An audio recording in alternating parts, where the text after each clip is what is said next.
Depois de quase 9 anos após o primeiro Guardiões da Galáxia, finalmente foi lançado Guardiões da Galáxia Volume 3, último filme da trilogia idealizada por James Gunn.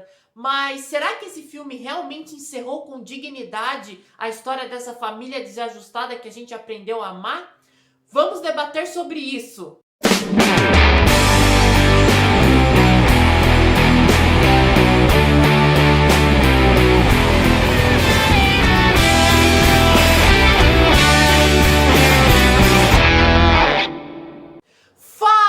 Cinéfilos de plantão, tudo bem com vocês? Eu sou o Vitor Polessi e este aqui é o Cine Multiverso.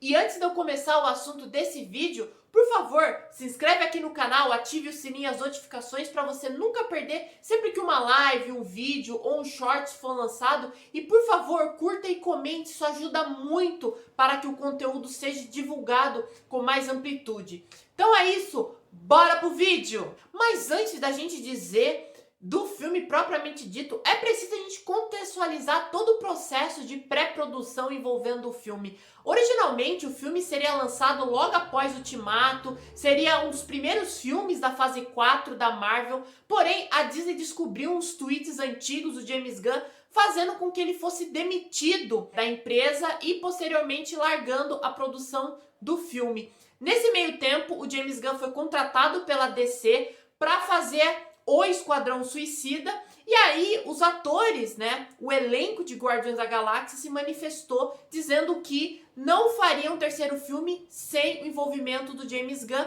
fazendo com que a Disney tivesse que recontratá-lo para que ele pudesse, assim, terminar a trilogia. Diferente dos dois filmes anteriores, esse filme ele tem uma pegada muito mais séria, muito mais sombria e muito mais fúnebre, devido à sua temática que abraça um lado mais sensível e também, um tema muito relevante que envolve, os maus tratos aos animais. E o James Gunn ele consegue trabalhar isso com muita força e também muita sensibilidade ao tratar esse tema, que é um tema muito pesado, é um tema muito delicado da forma como você vai explorar, e ele usa toda essa alegoria, toda essa metáfora em cima do arco do personagem do Rocket Raccoon, que é de vital importância aqui para a trama, A trama gira em torno desse personagem, e a partir disso você vai tendo vários flashbacks contando a origem do personagem, que rende momentos muito tocantes, momentos muito tristes,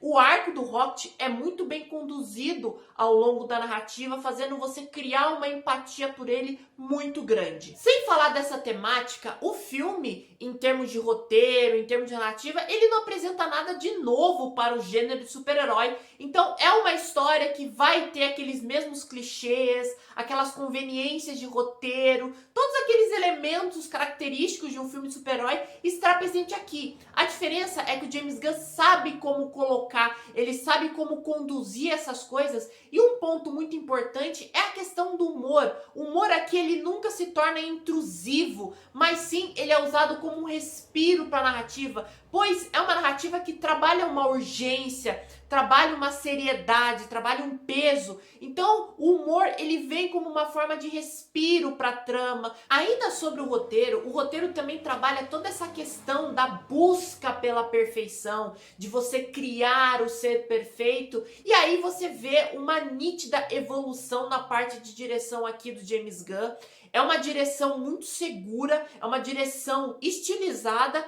As sequências de ação desse filme são impecáveis. Destaque para uma cena que envolve um corredor que é impressionante, é muito bem dirigida. O James Gunn ele conseguiu melhorar muito a qualidade técnica dos seus projetos ao longo do tempo, e aqui a gente tem um trabalho de direção assim irretocável. Tá, ele pode abusar um pouco do melodrama em certos momentos? Sim, você vê um tom manipulativo na direção dele, porém é um tom que casa com esses personagens, porque esses personagens eles são cafonas, eles são desajustados, eles são únicos. Então todo esse tom melodramático ele acaba funcionando para a narrativa. O melodrama do filme, apesar que ele pode ter exagerado em certos momentos, ele ainda é muito efetivo para a narrativa. Mas um ponto que eu gostaria de dizer, né, um ponto problemático do filme, é que a montagem do filme, ela tem um problema, né, em relação à estruturação dos flashbacks. Tem uns momentos que fica meio confuso a introdução de certos flashbacks e quebra um pouco do ritmo narrativo. Então eu acho que a montagem poderia ter pensado de uma forma melhor de realocar todas essas cenas de flashbacks, fazendo com que o filme não perdesse tanto o ritmo em alguns momentos. Falando do CGI do filme, o CGI do filme é muito bom, assim, é o melhor CGI, é os melhores efeitos visuais, né, que a gente tem aí desde os últimos filmes recentes da Marvel. Você vê um trabalho de textura, um trabalho de construção de criaturas muito criativo e muito inventivo. Então a parte visual do filme é muito bem solidificada, assim como a trilha sonora. Tanto a trilha sonora musical, né, as músicas que o James Gunn escolhe, que casam perfeitamente com os momentos que ele quer trazer, e também a trilha sonora instrumental, que traz todo um coro de divindade, de Deus, assim, que casa muito bem, né, tanto com o senso de urgência do filme, como também a construção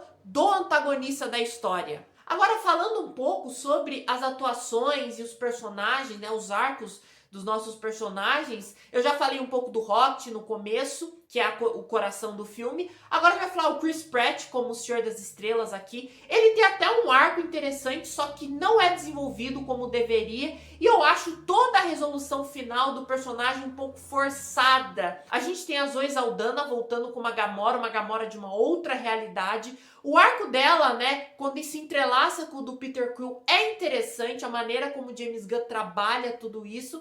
E por mais que eu pense que a personagem ela não precisaria estar nesse filme, eu gostei da ideia que envolve a personagem, eu gostei, e ela acaba oferecendo uma dinâmica interessante pro grupo, né? De ser aquela personagem que estava desde o começo dos Guardiões, mas não é a mesma personagem, ela tem que viver uma nova vida, sabe? Ela não tem que viver a vida da outra Gamora, mas sim viver a própria vida. A gente tem o Drax, né? O Dave Bautista, e a Pom Klementieff, que é a Mantis, que são aqueles alívio cômicos que a gente já espera.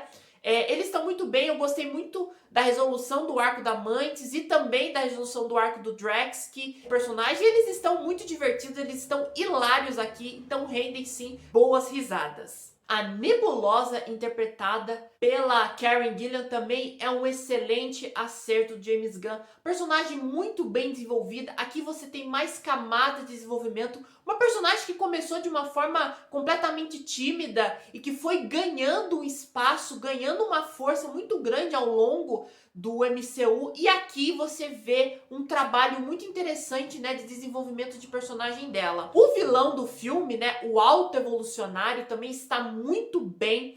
Eu gostei muito das motivações. É um personagem que está a serviço da trama. É um personagem detestável, odiável. Ele esbanja uma imponência muito grande. E ele é um personagem que brinca muito com o caricatural. Ele flerta muito com o exagerado, com o overacting. Mas eu acho que isso tem muito a ver com a questão do descontrole do personagem, porque ao longo do filme o personagem vai perdendo o seu controle, que é visto, né, como um deus, como uma divindade. E aí você vê o personagem, ele se descontrolando, ele se desesperando. Então eu acho que isso casou muito bem com tudo que envolve, né, a construção desse vilão. Agora, falando do Adam Warlock, que decepção.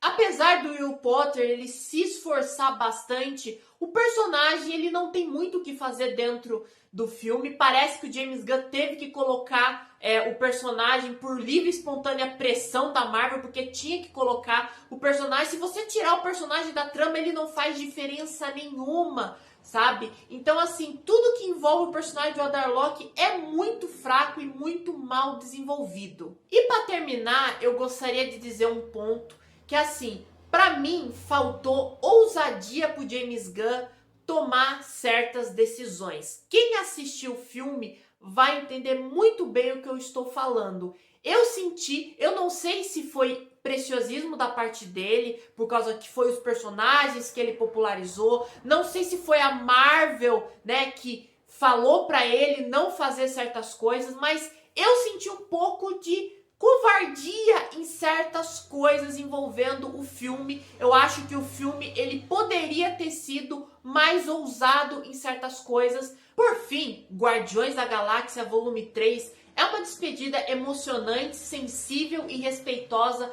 a esses personagens que a gente aprendeu a amar ao longo do tempo. James Gunn aqui se despede da Marvel com um trabalho muito coerente, muito seguro, com temas pesados, com temas fortes, com temas sensíveis também, que apesar, né, de seus deslizes, de alguns probleminhas de roteiro, ainda assim é um final de trilogia muito satisfatório e competente. Então é isso, pessoal. Espero que tenham gostado do vídeo. Você gostou de Guardiões da Galáxia Volume 3? Comente aqui que com certeza eu vou querer saber a sua opinião. E peço mais uma vez aí, se inscreva no canal, ative o sininho e as notificações para você nunca perder sempre que uma live e um vídeo novo for lançado. Eu volto em breve com mais vídeo, lives e shorts para você. Então é isso. Muito obrigado e até mais. Ah, e antes que eu me esqueça, eu sou Groot.